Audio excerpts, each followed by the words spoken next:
This is your call to action. Get prepared, America. Economy, survival, energy, disasters. This is USAPrepares.com. Informative radio, educational radio. Interact now by emailing instructor@USAPrepares.com or text at 434-390-7953. Class, please take your seats. Now, your instructor, Vincent Finelli. Everyone all set? Cocked, locked. There we go. Your dial is set correctly to USAPrepares.com. We're delighted you're here. It smells like bliss in the studio. We're broadcasting 2 hours from high atop the Missouri Ozark Mountains, Studio A. And there's a link to all of your instructors on the website, USAPrepares.com. Podcasts are free. Converging threats are confronted daily by your instructors. Aaron is engineering the broadcast in Minnesota. Tim Starks is with us. Welcome, Tim Starks. Thank you, Vinny. It's always a pleasure to be on your show and a lot of fun. Tim, it was great having you out here at the farm a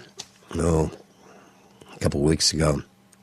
And it's great having you at Ziggy's at the meetup. And a lot of people got a chance to meet you. And it was just a good time. You know, last night, Tim, we had a meetup. And one of your friends and mine, Sheriff Joey Kyle, was there. He is the constitutional sheriff from Christian County, Missouri. And he has an MRAP, a mine-resistant ambush protected vehicle, and it's creating quite a stir in the Ozark Mountains. And he was at the meetup talking about it, and that was just one of the things he talked about. And then we had a chance to talk about police work in general for a couple hours. We talked about, what is the safest way to handle a traffic stop from our perspective.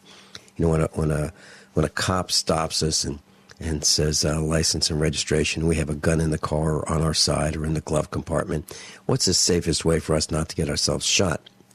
So we talked about that. And he's going to be, he's a USAPrepares.com instructor. He's going to be on the air with us. And he's really visible and quite transparent. So I think that's going to be a great educational experience as he comes on the air and shares his perspective with us about what's happening with the militarization of the police and so forth. So that was kind of neat. Now, Deborah Brewster was there. I don't think you've met her yet. She's but you were on the air with Deborah Brewster here in the studio at the farm, and she showed up last night looking a little bit different. She had body armor on. She and her husband were sitting there, and they, visible body armor, bluish black steel plate body armor, and she gave us a presentation about body armor and Kevlar and ceramic and the steel type and how much they weigh, advantages and disadvantages. And I think she's really getting into body armor in a big way. So there she was. Go ahead. She didn't have steel plate body armor on, did she? Yeah, she did. Wow. She did. Okay. And it was, about maybe 16 pounds. I tried it on. It's pretty uncomfortable. There's a lot of danger in steel plate body armor, too. You get a lot of splatter that comes off a steel plate. And people have been known to lose, their arm or have their, arteries in their arms severely wounded because the splatter that hits the steel plate splatters off. It comes out like a knife. I looked at it, and I pulled out the steel plate, and I held it in my hands. And here's what I noticed, and that's what I talked about on the way home in the vehicle with Mrs. Finelli. And my mom went last night, and so did our son. And here's what I saw. I saw a formed steel plate, kind of curved, and with the average person today whose stomach is protruding a little bit farther than his or her chest, the angle of the ricochet or the splatter or the spalling would tend to make that material fly into your face. That's what it looked like to me. Yeah, and one of the things that I did testing is I took some of them steel plates. I like to test, different ideas people have about, armor. And I think what happens is, they make these steel plates because they're obviously cheaper. You take AR-500 steel, and they make these plates that'll stop a bullet. And it's cheaper than a multi-bill hit SAPI plate. But the problem is, if you take one of these and you set it up and you shoot it with a different rounds you want to test it with, and then put you some cardboard on the side of it, okay, directly around the side of it, and see what happens. You can actually see what's going on with the splatter, and you'll know exactly what would happen to you if you're wearing it. You'll see that it'll go right through the cardboard, and you'll see the areas where it goes through to know on your body, what area would that be? Would that be your arm? Would that be your, would that be your face? What would it be? Yeah, your chin. And what your chin, exactly. And there's just so many things that I think people really need to take the time to research before they go putting this stuff on. I mean, if you're putting it on to protect yourself and you're creating another disaster in the process, I don't know that you're doing any good. I think it's a waste of money sometimes. Now, they make special covers for, like if you use the Kevlar in front of the plate, you're okay. That's what she does. That's okay. exactly and if what she you do does. That, you can be okay. It just depends on the type of the amount of Kevlar up there and how it's designed. So, and the best way to do that is just to take Kevlar and plate and shoot it and see what it does. That's the thing that a lot of people don't take the time to do is test it. Is this going to work? What's the results of it? It's better to find out the results in a test environment than the real deal. Tim, when I lived in Virginia, I took a 550-gallon oil tank, and they call them oil drums, roughly 4 feet tall by, maybe 5 feet long. And I stood it on end, and I cut out the center of it about 2.5 feet wide, about 3 feet tall.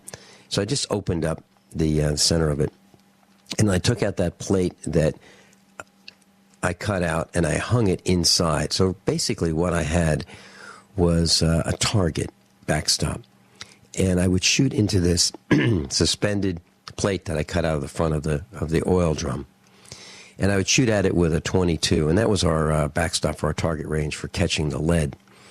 And I can tell you that when you shoot a .22 solid lead projectile at, let's say, 50 to 100 yards, and you hit a steel plate, they tend to just vaporize. And that splatter, when it hits the steel plate, just goes in all directions, up, down, left, right, 360 degrees around, perpendicular to the point of impact. So that was a concern that I had when we talked about this AR-500 body armor. But she does have the Kevlar plates. And she was telling us that some manufacturers use something akin to the Rhino spray bed liner on top of their AR-500 plates for exactly that reason, to stop the spraying of the lead or the jacketed parts of the bullet that just go flying. So that is a concern. But on the other hand, she was talking about the ceramic plates, and if you hit them once, that's all they're good for. Well, and that's why you want to get the multi-hit, the SAPI plates. They're multi-hits. Some of them can take 12, 15 hits, and they're rated.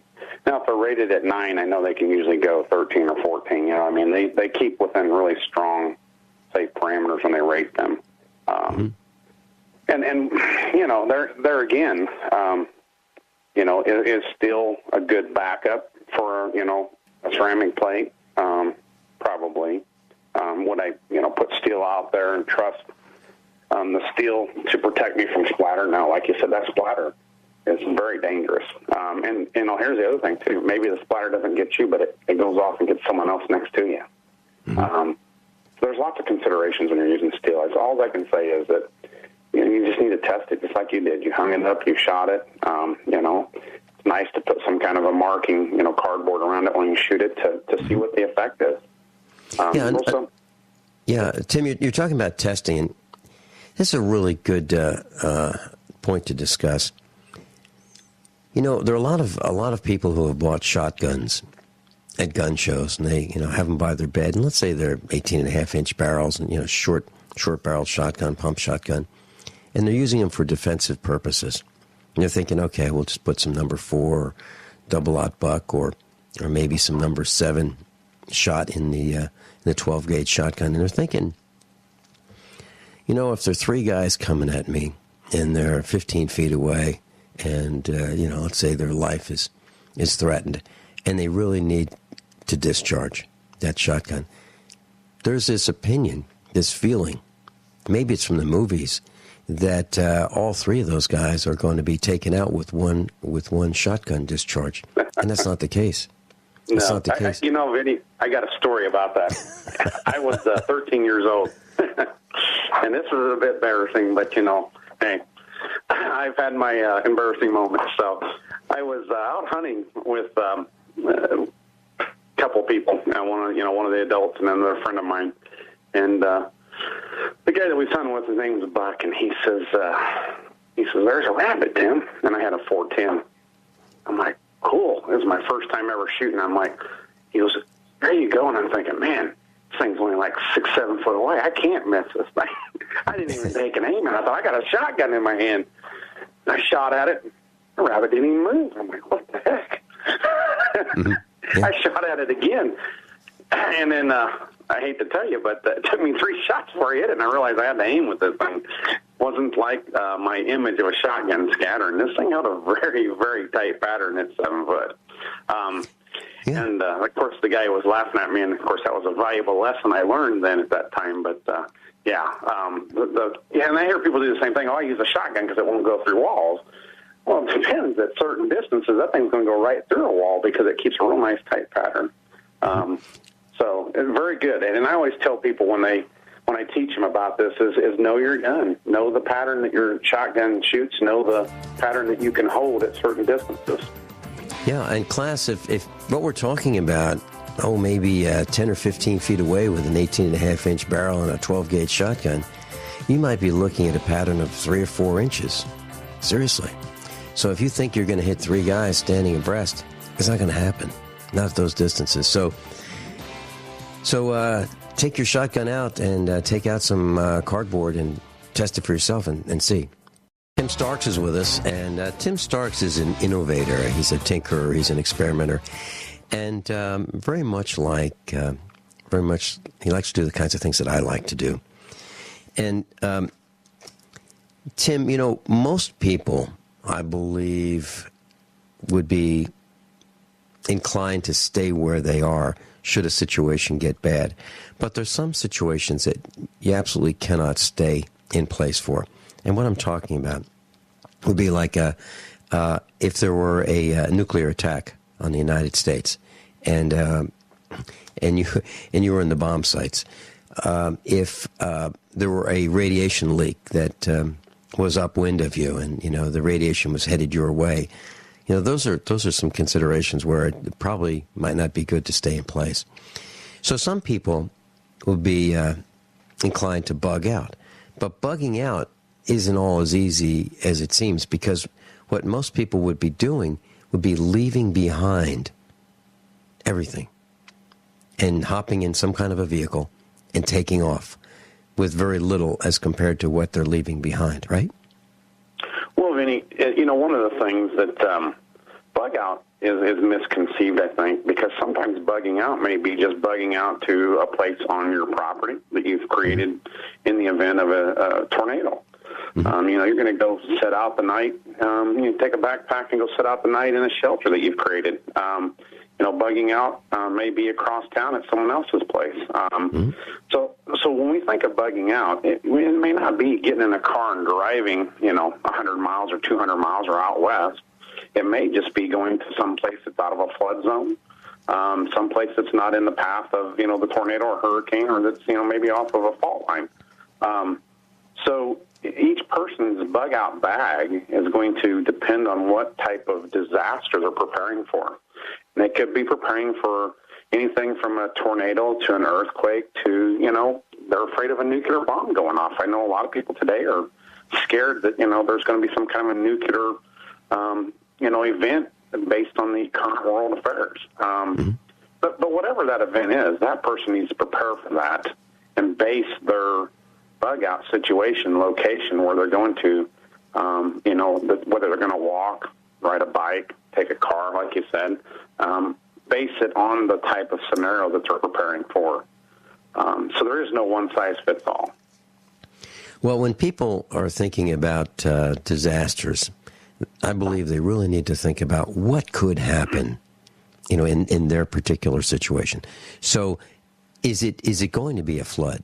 Now, in our case, there are a lot of bridges in Missouri, and we've had some rains where we can't get home. Literally, we can be within a mile of the farm, but can't get to the farm because there's so much water that it would. Well, we could drive through 2.5 feet of water. We could do that, but doing that would probably damage the vehicle more than we'd want to do that. So we just don't do it. But there have been times where we've spent hours and hours waiting for the water to recede so that we could drive through, axle-high water coming to the farm. But there are people who are in low ground that need to get to high ground, so that might not be too bad. They might only need to go a half a mile away or a mile away, and that's not too bad. Maybe they could go to a neighbor's house. But if someone does need to travel, let's say 2 hours or an hour from their home, what should they consider having in their car from your perspective, Tim? Let's say they're thinking, man, this could last a week. What should they bring with them, not knowing exactly what they're going to meet at the other end of this journey? Well, I think it's important to always be able to maintain, your activities that you would normally do. So if you have to go out for, a day or 2 days and you have to still go to work and do things of that nature, you're, of course, going to want whatever materials or things that you would take to work with you. And the basic things, though, you're always going to want a first aid kit, because anytime you're in a disaster or chaos that pursues, there's chances for accidents. So a good first aid kit, some kind of I like these, they're like little iPads that are emergency medical things that if you push what your injury is, it tells you how to treat it. The reason why I like that is because in the event of emergency, you don't always have the right frame of mind. If you're not doing this stuff on a daily basis, your mind freezes up and you don't know what to do. So these things just take you step by step on first aid, what you need to do. The other thing is hold that thought, Tim. We're going into a break. Tim Starks is with us. We're talking about bugging out. I'm Vin Finelli. This is USA Prepares. Starks is with us, and Tim, you were talking about an electronic first aid manual. Behind me in this studio on the bookshelf, I have where I keep my favorite books. I've got a book from one of our instructors, Dr. James Hubbard. He's an MD, and he wrote a book, Living Ready Pocket Manual First Aid. And I was looking at the packing list for this thing, and it says, "Dear Vincent Finelli, thank you for your order." Encloses the products you requested. And it says, if for any reason you are not 100% satisfied with your purchase, you may return it for a full refund, credit, or exchange of the product purchase price at any time. Oh, a return label is found above. Can you imagine that? Can you imagine buying a book and getting a lifetime money-back guarantee on a book? And but anyway, I was kind of shocked to see that. But this is a great book. It's the Living Ready Pocket Manual First Aid, Fundamentals for Survival. So that's what we have. Please continue, Tim, about your thoughts and what else you should have in your bug-out material kit bag. So did we lose Tim? Can you hear me? Yep, can hear you now. Sorry about that. Because everybody's needs are so different in every situation, everybody's preparing for something different. There's the basic things. You need light, you need heat, you need water, you need food. and you need a first aid. And you need some way of, keeping warm with some kind of emergency blanket. And, of course, you always want to keep this stuff as compact and as light as possible. So, personally, I'm a big fan of the Teton Sports backpacks. I love their design, their size, and their lightweight. So I start out with one of them, and I pack it with, of course, some good lighting, some kind of extra batteries, some kind of a form of communication. I like to even put some kind of alert thing in there, so if I'm camped out somewhere, I'm alerted if someone comes up on the place I'm at in the middle of the night or, staying at. And I take care of my food and my water. And then I have something that provides for my security in there. And when I say security, sometimes security isn't always confronting someone with a weapon. Sometimes the best security is stealth security.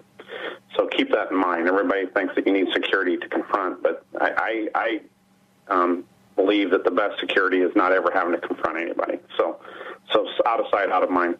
But having said that, you start off with the basics and then put what you have to maintain your standard of living, whether it be medicines and, different things you have to have, or whether you have to be able to do this activity every day.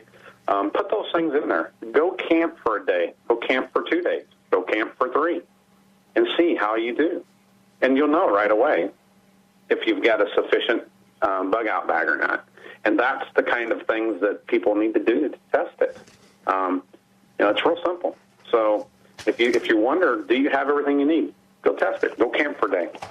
And then, you've got a 24-hour kit. Go camp for 3 days if you want a 72-hour kit. Do it when you have the opportunity to do it, when it's not in the event of a disaster. That way you can not be a victim of not having what you need.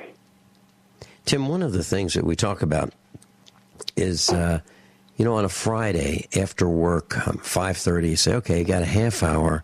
You're home. You've got a half hour to get everything you need to get together, because at 6 o'clock, we're going to turn off the power. We're going to turn off the power in the house as a test to see how well we are prepared.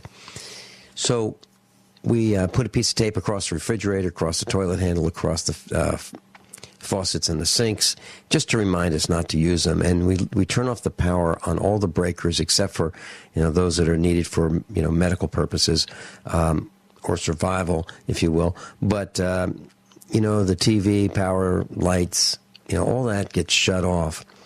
And then for the next 3 hours, we see what it's like. We see what it's like not to be able to open the refrigerator, because we're assuming that it's like that because we're out of food. And what is it that we don't like about this situation? We write that down. So for 3 hours, we're without the comforts of home. And when you talked about going camping, that is the next level. That would be the bug out. And you can do that in your backyard. You can camp out in your backyard and say, okay, what we've got is what we've got. And try it for a day and see what it's like, and see how quickly you run out of water, and see how quickly you miss being able to take a shower or a bath. See how quickly, you miss some of those comforts of home. And then maybe next time you can prepare better to meet those desires that you have. That's what you're talking about, isn't it? Exactly. I agree with you on that. That's exactly what you need to take the time to do. And, I know people are busy and they have busy schedules, but it's better to take that time now to find out exactly where you need to improve. Because in the event of a disaster, when chaos ensues, there's no correcting things. You're going to be a victim then at that point. So, like I said, it's better to learn these things in a controlled environment rather than the real event. And then, and what about children? What Tim, you or I could do that, and we could be out there and in the backyard with very little, and we wouldn't be screaming and crying and yelling. However, if we have children, and if we have the entire family out there, and let's say there's maybe 4 of us or 5 of us or 6 of us, that's a completely different situation. I think I was raised in an era where families went out camping an awful lot, so we were exposed to that growing up as children, so it wasn't anything new for us. But I've noticed that, nowadays it doesn't seem like those kind of activities take place, so you're right, a lot of children would be at a loss as to what to do in that kind of situation. So maybe we need to get back to the basics and do those kind of activities with family again. Absolutely. And what about the cell phones? I mean, how are we going to survive without that cell phone being fully charged or the tower being up and running? So I think we need to look at our lifestyles and what our children are interested in and what they're doing, because I have a feeling today the city dweller trying to go camping without a cell phone for their children, I think that would be a real problem. Yeah, I think the children would be bored. And let's say it's a situation where you have to be absolutely quiet for your own safety, and the children could be whining. Hey, and when I say children, I'm talking about all the way up to maybe 18 years old. They could be whining. Hey, my cell phone's not working. I can't talk to my friends, and this is terrible. And it could be a situation where you have to be stealth. Yeah, I can remember going on trips and the kids are complaining after an hour of being in a bad signal zone. You're exactly right. We need to expose them to some inconvenience. Going a day or 2 days without a cell phone or without Facebook. And that's another thing too that you brought up a good point. I mean, you have to have some form of entertainment or something to occupy you too. So that's something you can help discover is what kind of activity could you do in an event like that keeps you from thinking about the event and making it worse, is something to keep your mind busy and to keep everybody engaged so they're not thinking about their situation they're in. So those can be just as important because the last thing you want to do is have someone going hysterical and making a chaotic situation even worse. Mm-hmm. Tim, let's talk about where to go. For example, how many people might have a plan of where they might go right this second?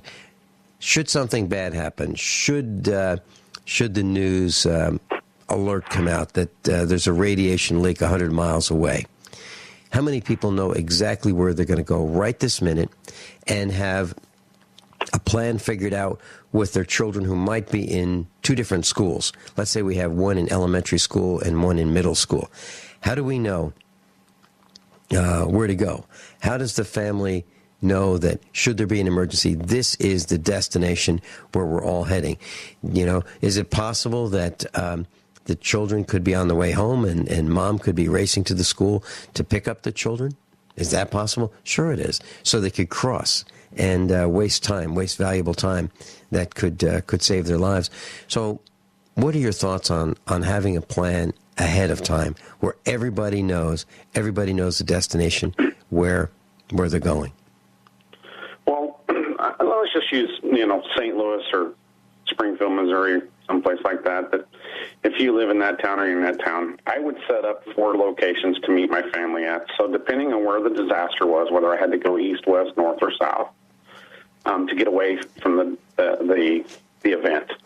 And I would explain to my family that if the event is on the north side of town, we obviously want to go the east route to get farthest away. So we're all going to meet at this location on the east side. So if you have 4 areas to meet outside of the critical area, that's relatively easy to get to, but you can all meet up at that location. That way you're not waiting in, so to speak, ground zero or the path of destruction or whatever it may be. And establish those and go through that training and make sure everybody understands what that means. And then you need to set those places up and then have your other place, your destination that you're going to go to, and go together to that destination if all possible, because you don't know what you may encounter along the way. And so, Tim, what about the route? For example, isn't it important to have Route A, Route B, and Route C all clearly defined ahead of time? Travel that route every once in a while those routes to make sure that you still know what the obstacles may be of those routes, and so that if someone goes missing, that they should be on Route A. Okay, worst case Route B or Route C. What are your thoughts on that? I believe that in some instances you can do that. Unfortunately, and I say this because I was involved in Hurricane Katrina in Louisiana and Mississippi down there, and I was down there when that they were recovering from that and things that happened, and talked to individuals. And when chaos sets in, an event sets in, your reaction and how you react and trying to find your landmarks and your barriers to get somewhere are much different. You're doing all you can do sometimes just to get to that point A, much less try to navigate through, the different paths you've chosen. It is good to go over the path and say, hey, this here will probably have the least amount of traffic or the least amount of disasters. But you have to kind of go by what the disaster is, what you're preparing for. Okay, hold that thought. We'll be right back. Tim Starks, Vin Finelli, USAPrepares.com. Tim Starks is with us. Tim, I really think this is an important point. Young people today are raised a little differently from the way we were raised, back in the 50s and 60s. And the reason I say that is they are tied to social communications with each other. That's something that, we really didn't worry about. Sometime during the school day, in elementary school, we might say to one of our friends, I'll tell you what, how about a game? We're going to have the same game. We're going to play baseball after school. Yep. Okay. I'll see you there. And, hours would go by and then everybody would show up. It wasn't the constant contact of what are you doing? I don't know. What are you doing? I don't know. What do you want to do? I don't know. What do you want to do? I don't know. What do you want to do? We didn't do that. It was very simple. And we planned ahead. Our parents knew that, they didn't have to contact us by our cell phones to find out where we were and what we were doing. They knew where we were because we told them. We'd say, Mom, Dad, I'm going to Joe's house and we're going to play baseball. I'll be back for dinner at 5:30 or 6 o'clock, and everything was planned and more arranged. It was less spontaneous. And today, I think our children are more concerned with staying in contact than they are with events. And because of that, I think we're going to have more problems when we have disasters and we are in the middle of a disaster. Your thoughts? Exactly. I think that we keep our children in the dark too much. I've talked a lot with some young people over the last few weeks, and one of the biggest things I hear from them is our parents don't talk to us about anything. If we don't talk to our children about things and thinking we don't want them to be exposed to adult things, they're never going to be able to make those adult decisions the way we'd want them to make because they have not been included and educated on the things that they need to be educated on. So it's important that we involve our kids and, include them so that they can, know how to make the right decisions when the time comes. One of the things that I've done a lot of, Vince, is there's lots of good books out there, but I really like to read Joel Skousen's book. He has a lot of good information on what areas have certain disasters and how to prepare in those areas. And then another one that really intrigued me was Deep Survival. Lawrence Gonzalez wrote it. And what's nice is it has stories about miracles of endurance and who lives, who dies, and why. It's really good for people to understand that kind of mentality that you have to survive and what it takes.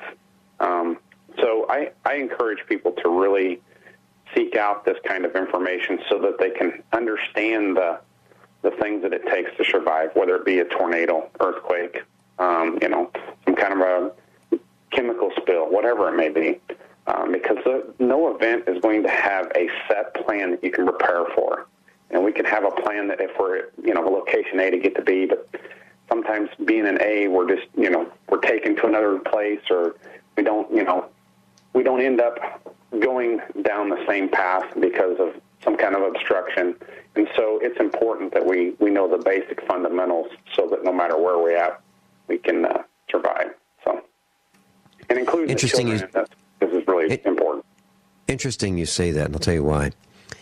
Sheriff Joey Kyle was talking about standard operations guides last night, and they have a bunch of them at the sheriff's office, but they don't fit every situation. And because of that, he wants to teach paradigms. He wants to teach, generally speaking, in this kind of a situation, here's what you should do.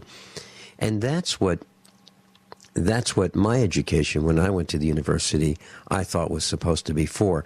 And when I came home after 4 years of undergraduate study, my dad asked me what I learned, and I said, well, a few facts and how to think. And that's really what I meant.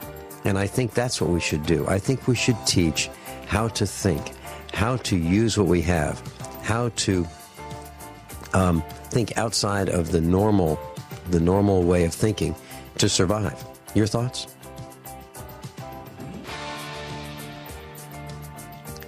Tim Starks has been with us. This is USAPrepares.com. Coming up next hour, Gordon West. We're going to talk about ham radio operation 101. Tim, thanks so much for being with us. This is USAPrepares.com. We'll be right back after top of the hour news and commercial announcements. Everyone all set, cocked, locked? Hour number 2 of USAPrepares.com. Today's second hour is about ham radio 101. And I'm delighted to introduce your newest instructor, Gordon West. Gordon West is a ham radio operator of many, many years. He's written over 15 books on the subject of electronics and ham radio. And he's known worldwide.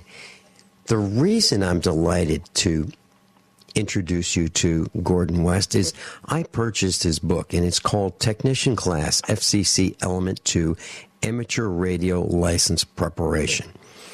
And what I did was I crammed through the exam. Not something that I would normally do, but Gordon, I read your book in 6 hours, and I closed the studio door, and I just spent 6 hours of intense reading, highlighting, and I read your book, and then the next day I went, sat for the exam, and passed the exam. Welcome, Gordon West, to USAPrepares.com. Well, thank you, Vincent, and you made great progress to get all of that book down in 6 hours. Most ham radio operators spend a couple of weeks in preparing for the relatively simple amateur radio test. And as you know, Vincent, no more CW for testing. However, on the ham bands, there is plenty of Morse code out there. Yes, and I was delighted to not have to study Morse code again, and I did as a very young person. Probably 10, 11, 12 years old. I studied Morse code and I memorized most, if not all of it, but I haven't used it since then. So it would have been another study to have to take what you called CW or Morse code. We did not have to do that. Now, Gordon, do many people do what I did in order to sit for the exam, or do they work with others? What is the traditional approach to preparing to take the ham technician class license or the FCC Element 2 license? The amateur radio service here in the United States has attracted 750,000 operators with current licenses, and you are one of them. And most of those operators will obtain the study material for that entry-level license called technician class. And you don't have to be an electronics technician to become a ham operator, but just an interest in wireless. And they will take either a class, if one is offered in their local area, or many will study the book on their own, and then we give them an 800 number. They make a phone call and find out where 3 examiners, which are fellow ham radio operators, will give the test. There's no more going down to the Federal Communications Commission and having to take the test there. The examiners sometimes will even come, for those that are impaired, will even come to a ham's home and give them the test there. 3 examiners, and we test, and it takes only about a week and a half to obtain the amateur radio beginner call sign. Mm-hmm. And Gordon, I can tell you that that's exactly what happened. We had a coordinator who organized the examination, and there were 3 FCC licensed operators who graded the exam, and one person would grade the exam, pass it on to the next. He would grade it, pass it on to the next, and they all had to agree. So it's kind of serious. There's no cheating. There's no sharing of answers. There's no programmable calculators that could be used, to bring in information. It's a serious exam, and it was in a setting where there were multiple exams. So if 3 people were sitting at one table, for example, they would have 3 different versions of the test. So if one person looked over for the answer to question 12, and let's say it was D in this multiple choice exam for version 1, it would not be D for the other 2 people sitting at the same table. So it was well structured, well organized, and you actually had to know the material in order to pass the test, or you either know it or memorize it, one or the other, right? That's right. And what we hope is as they prepare for their amateur radio license and memorize the multiple choice questions and answers, they'll see the explanation that I provide after each Q&A, and they'll see how that particular question and answer applies to the real world of amateur radio. And then, as you were mentioning, they will go for the exam offered by 3 fellow ham radio operators, and that took place where the FCC turned it over to the ham community back in 1984, and the volunteer examination system provided by a team of 3 accredited volunteer examiners has worked out so well, Vincent, that we're getting folks from 8 years, sometimes even younger, up to 80 plus older, obtaining their amateur radio license in a non-hostile, non-FCC site. And again, it's so much fun to see these new students pass the test, and then a week and a half later, they have their Federal Communications Commission 10-year license call letters coming to them in the mail. Mm-hmm. And you know what's really interesting? Gordon, we have a meetup group every Monday night in Springfield, Missouri, and and I call it our class, our broadcast classroom, what we're in right now. Well, there's a local group. When people are in town, they'll meet up at a local restaurant. We meet there every night, Monday night, as we did last Monday night. And one of the ladies who's involved, Janet Randall, decided that she was going to take this on as a mission to help everyone who was interested in the technician class license, to help them train, study, and obtain that. And so she did that for several weeks, maybe 5 weeks really overall. And there was discussion, there was study and preparation on Saturdays for this exam. And I believe 11 out of 13 passed the exam. And one of the gentlemen who did not pass the exam, there was a reason. There was a personal reason. His mother had died, I think the day before or the day before that, and it was really a tough situation. But other than that, I think almost everyone passed, and it was kind of neat because it was a camaraderie of everyone in attendance, and some people decided that they would take the next level exam, which was the general class exam. And I decided that, even though I hadn't read the material, I didn't have the book at that time. I didn't have your book. I now have it. I didn't read it, and I decided that I would just try the exam to see how well I could do.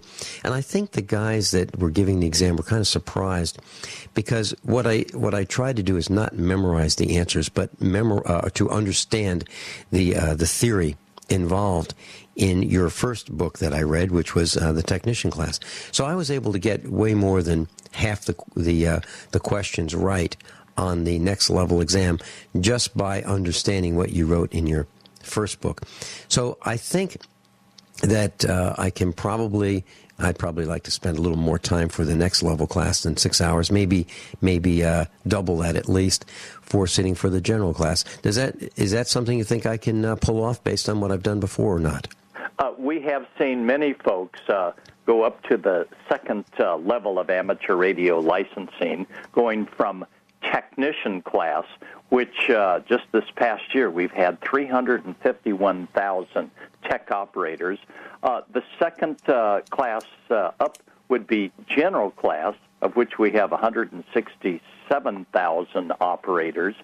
And I always recommend, as a new technician class operator, Vincent, that you hold off on going to the next step until you take advantage of all there is to do on the technician class frequencies and all that a technician class entry-level operator can do to serve their community and to serve our country in the amateur radio service, because as you read in the book, FCC Rule 97.1 says that the amateur radio service is a voluntary, non-commercial communication service with respect to providing emergency communications, and that means that ham radio is a public service, and we continuously prepare on technician class frequencies for the big one. And it's been 1 year since the Moore, Oklahoma tornado, and ham radio operators within that year have on countless occasions taken their very small radio equipment, have, as part of a group, gone to their served agency and provided valuable communications when cell phones and texting and even some of the public service radio systems were down. Ham radio operators were up, and these were new operators like yourself. Gordon, I was thinking about years ago, as you were saying that, I was thinking about our neighbor Bob, who lived on the East Coast, and he was a ham radio operator, and he had this large antenna in his backyard, and he was a nuisance. I mean, some of the neighbors would want to watch television in the evening, and around 7 o'clock, he'd fire up that transmitter and distort the picture. Well, it was a nuisance at first. We got to be friends, and he started giving me some training about electricity, and it was really a wonderful experience for me to work with him. Although I didn't spend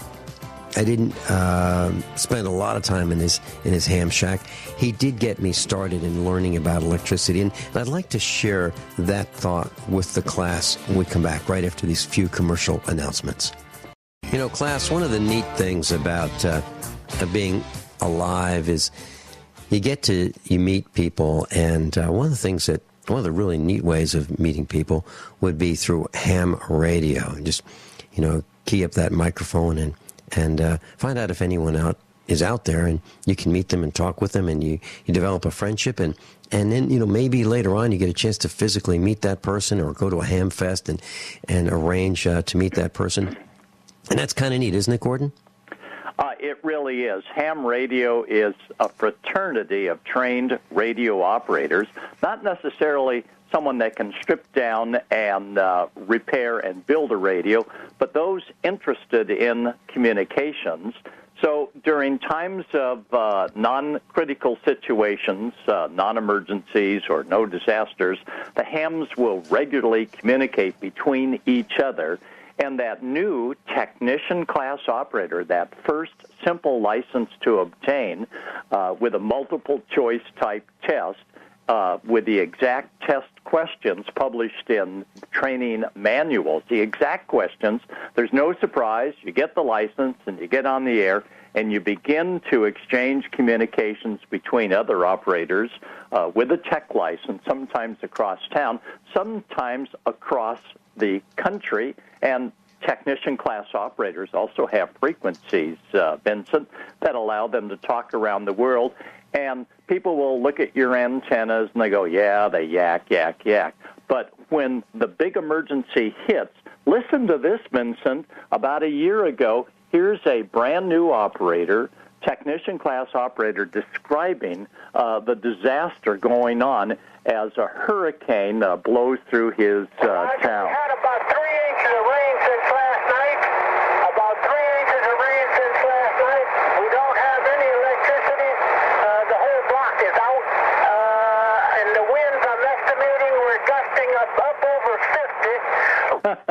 So that operator stayed cool, and he was able to get messages out to a local emergency operations center that power is out, lines are down, and that's when the cell phone service got bogged down, yet ham radio came through loud and clear. You know, Gordon, this is fascinating because ham radio operators are providing a service, and it's not just talking. And I remember our neighbor Bob involved in helping people, all over the country, and that's what they do. It really is a service. Gordon, I was thinking about education, and I believe that everyone today in the United States needs to know principles of finance, principles of law, principles of insurance, principles of economics, and also Ohm's law, OHMS law. And it's a law about electricity. And let me give you a simple example. And this is the kind of thing that's covered in your technician class book. You teach that. And when I was building this farmhouse back 8 years ago or a little longer, I was wiring the kitchen. And so there was no ceiling. It was new construction. And I believe there were about 16 recessed lights in the kitchen. And then I thought, okay, so how many of these lights can be connected on one circuit from the service panel? And so I said, okay, 110 volts roughly times a 100-watt light bulb. That would give me about, with 16 recessed lights, 1,760 watts consumption. Well, now, can that be supported by 12-gauge wire? Well, the answer is yes, because 12-gauge wire can support up to 2,400 watts. So what I'm saying is there are uses where you can determine what gauge wire, something as simple as that, is covered in your book. And I believe everyone needs to know Ohm's law. I really believe that everyone who's interested in do-it-yourself projects, who is interested in being prepared for all kinds of events in their lives, needs to know Ohm's law. Do you agree or disagree? Oh, no, I must agree. In fact, Ohm's law can affect everyone, and if you know how to work it, if you've got a 1,000-watt hair dryer, that's going to draw about 10 amps at 110 volts AC.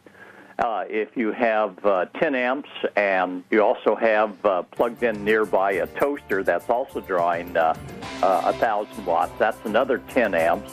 And certainly the circuit breaker that may control those outlets in that part of the house, rated at only 15 amps, is going to trip because you've consumed 20 amps of current going through it. So knowing Ohm's law is one of the prerequisites for obtaining the entry-level technician class license. But the... Hold that thought. We're going...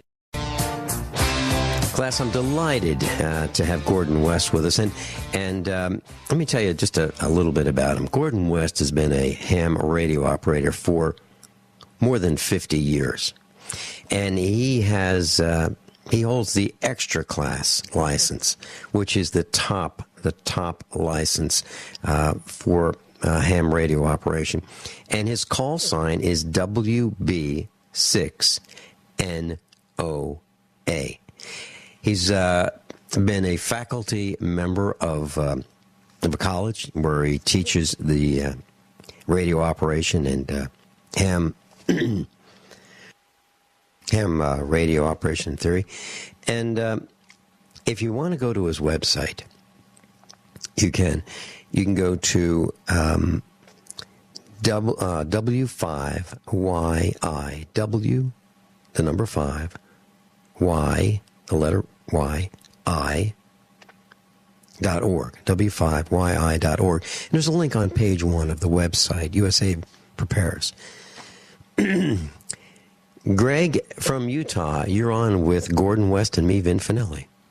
Yeah, nice to be on with both of you. I just wanted to mention something. I've noticed in a lot of preparedness groups, people are suggesting, where can I get, go out and get ham radios, and even without a license. And I keep telling people, look, there's a lot of frequencies out there that some of these radios will go on to and transmit on, including fire and police and other frequencies, which would really mess things up. I just want to suggest that if people are going to go out and buy a ham radio, whether it's through eBay or whatever, that they at least get Gordon West's book and go down and pass the exam, because, in an emergency, if you're going to spend that much time and effort and money in purchasing the equipment, how hard is it just to go out there and get the license? By the way, I'm I can tell you. I can tell you how hard it is. It's 6 hours and $20.95 for the book and about $12 for the exam. Isn't that right, Gordon? That is correct. And thanks to our listener for bringing up an important point. Most amateur radio equipment comes locked into the ham bands for transmit, yet they are, speaking of the little handhelds, terrific in picking up weather channels, public service communications, police and fire in rural areas, but they only transmit on ham. But to transmit on ham, you need that entry-level license technician class. And Vinny, you did it in 6 hours. Others have done it in about the same amount of time. But the real learning is when you get on the air. And Vinny, listen to this. This is a brand-new operator down here in the San Diego area. And as you know, here in Southern California this past week, we had some terrific fires. And listen to how professional he radios back to the EOC what was going on. Fire is spreading over to Country Club Drive rapidly. 5 homes are in immediate danger. We need evacuation now of these homes. Wow. So ham radio played an important part in our local Southern California fires with brand new operators. Yeah, and I also Greg, want from to you, make the point that some of these radios that people are buying from China are not locked onto the ham frequencies. That's what I'm talking about. They're wide open, and just to buy the equipment and start playing with it. First of all, ham radio operator is not going to respond to you without the proper call letter. They're just not going to.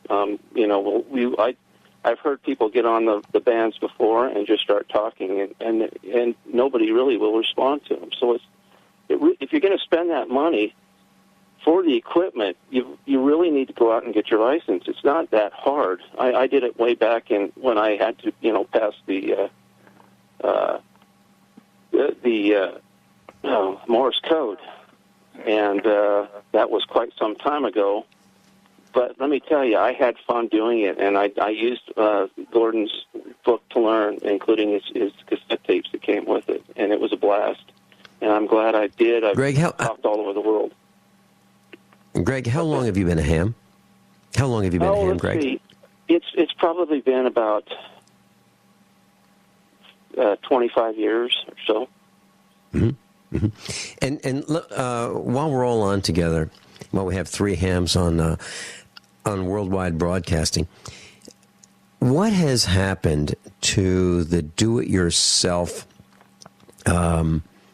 component of ham radio operation? For example, back in the 1960s, we had a lot of tube-powered equipment rather than transistorized, and people could do-it-yourselfers, young people could build a small transmitter to transmit on code, and they'd buy a receiver and build a transmitter and build their own antennas.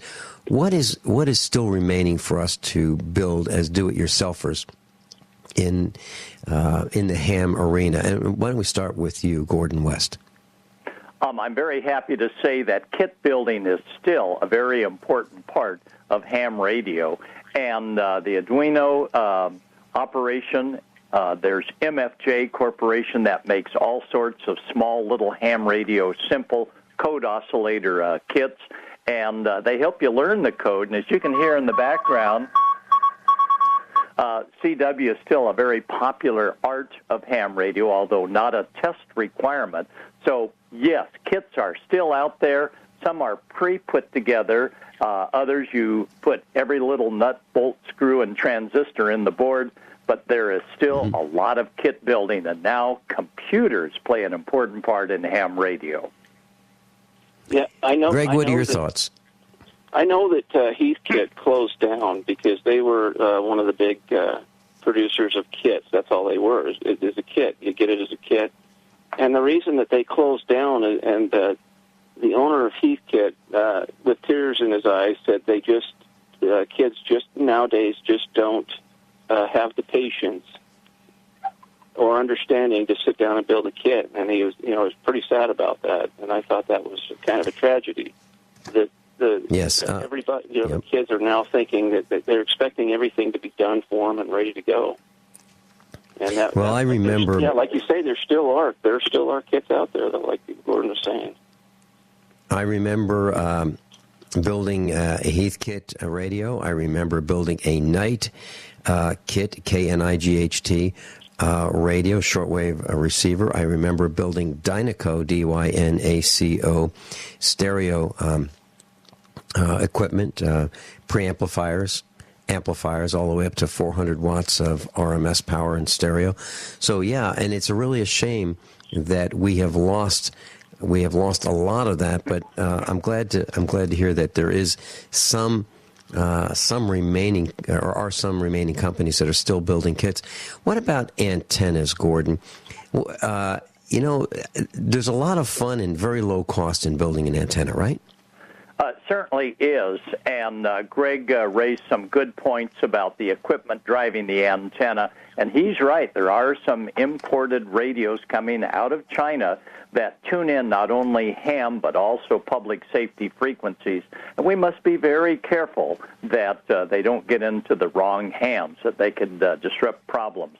But most of the ham sets coming from Kenwood, Yaesu, ICOM, and Alinco, the handhelds work just on the ham bands. But, Greg, you're absolutely correct. Now, antennas, Benny, yes, there are hams that put up extraordinarily large antennas, but a new technician-class operator needs nothing more than a little antenna called a ground plane, not much larger than about 18 inches tall with little wings on it that pointing down at 45 degrees, and this gets them on the air through relay stations called repeaters that are up on mountaintops, and that ham then can tie into the internet, and on a little handheld, Benny, you can go hello world in Southern California and come out in Istanbul or somewhere else around the world.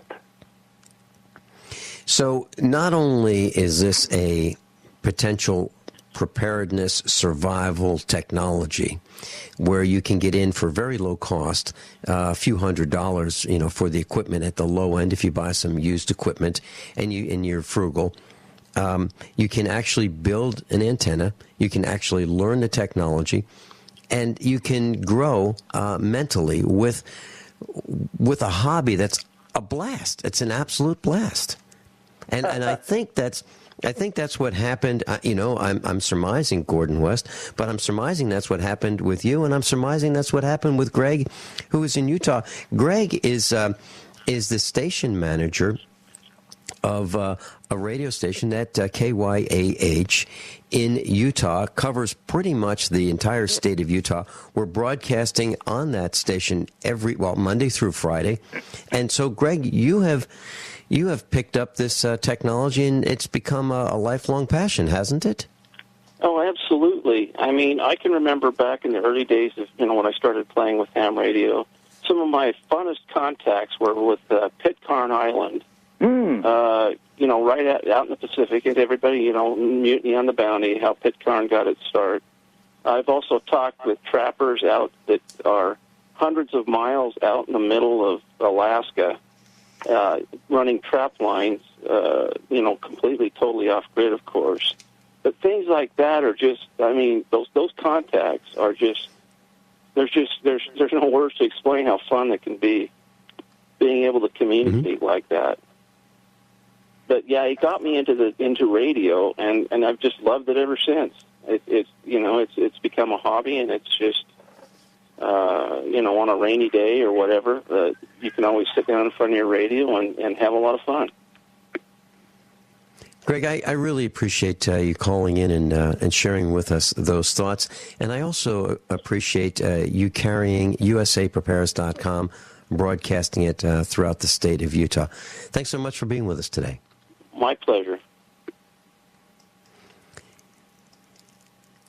We've got Bob from Michigan. Bob, you've got a question for Gordon West?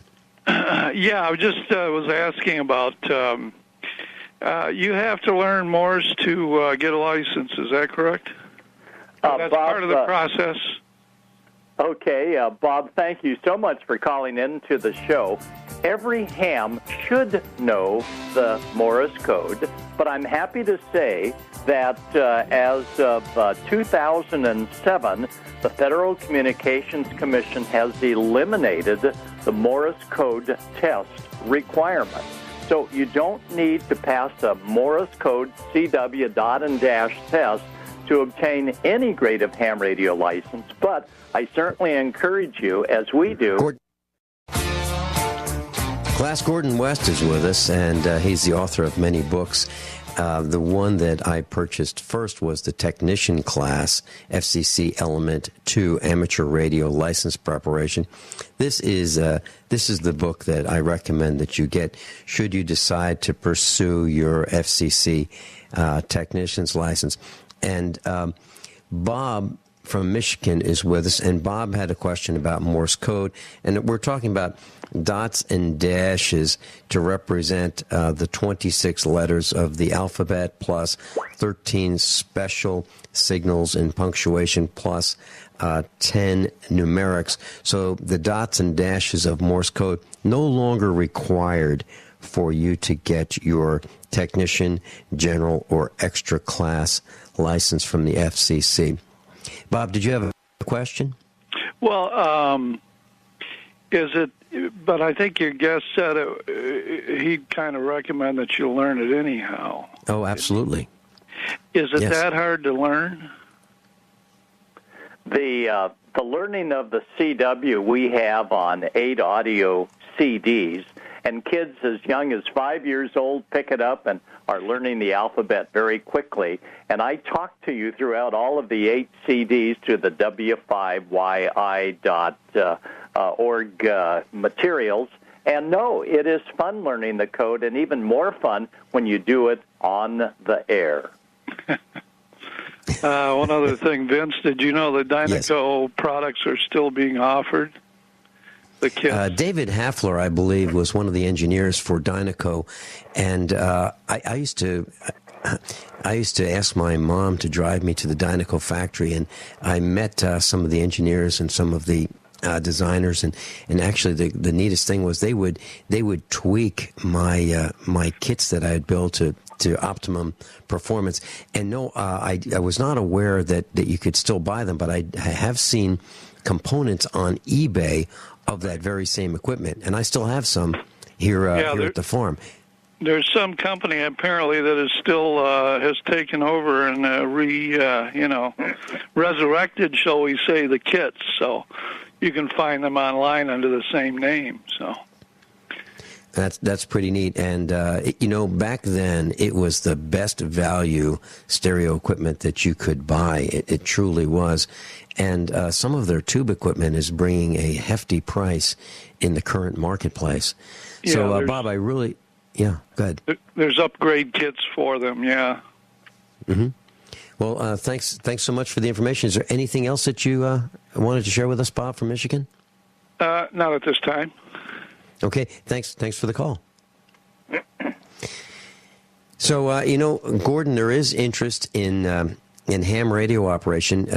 If you think about it, we did not give out the telephone number for this broadcast at any time today, and calls just appeared because people are interested in learning this technology. So again, class, if you are interested, I suggest you go to W5, the number 5, YI.org, or you can go to usaprepares.com, page 1.